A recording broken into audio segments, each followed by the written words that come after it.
Hey, what's up? Welcome to the L on Air. This is your girl Gigi, and we're going to be talking about a few trending topics that are happening today. Let's get right to it. Hey, what's up, y'all? If you haven't heard, R.Kelly has been sentenced for 20 years on the Chicago case, plus the 30 of the New York case, but they will be running concurrent. So 30 years in total, R.Kelly has received for all the things that he has done to all his survivors, okay? Now, R.Kelly is 56 years old, so having to do 30 years, or at least 85% of those 30 years, that means that he will be coming out of prison by the time he's around 80 something years old. Okay, that's a very long time. Now, you guys remember that Sparkle was one of the people who actually came out and spoke out in regards to R. Kelly. She was definitely ignored and treated as a liar, but this is what she has to say today in regards to R. Kelly and the case where he was sentenced to 20 years. Today is a day I didn't think I lived to see. To those that have sent genuine well wishes, love, support, I truly thank you.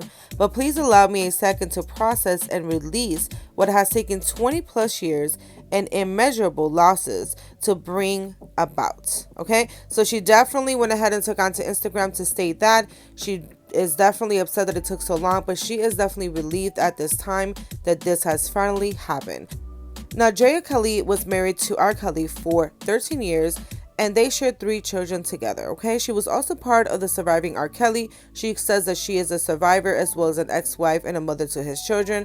So she wears many hats in these situations, okay? She took on to Good Morning Britain to actually speak in regards to R. Kelly's situation and finally realizing that unfortunately he will not be part of their children's lives physically, because he will be behind prison for 30 years, okay? Let's see what she has to say.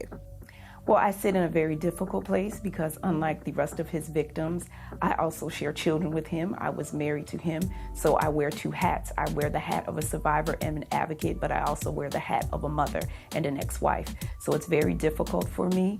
I feel that my heart is in 2 places. My heart definitely goes out to the survivors and the courage that it takes to even come forward and tell the story. But my heart breaks as a mother because this is now the legacy that my children will have to deal with and their children's children. At the end of the day, you cannot walk away from your bloodline. I have the ability to separate and kind of distance myself from it, but his blood runs through my children's veins. It's a part of their DNA. They can't escape it even if they wanted to. So it's very difficult for me to sit in that position.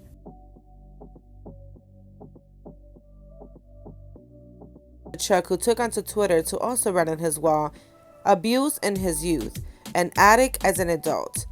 Ike Turner served 18 months in prison. Rick James did similar time. I came out as a changed, positive human being. How long should R. Kelly spend in prison? And does a USA system give a man a chance for a man to change his world around? Okay.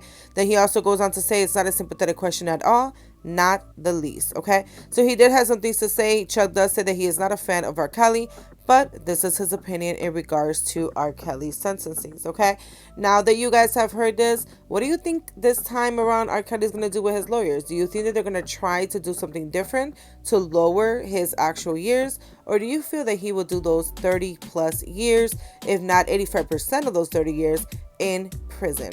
All right, you guys, thank you for watching. See you on to the next one.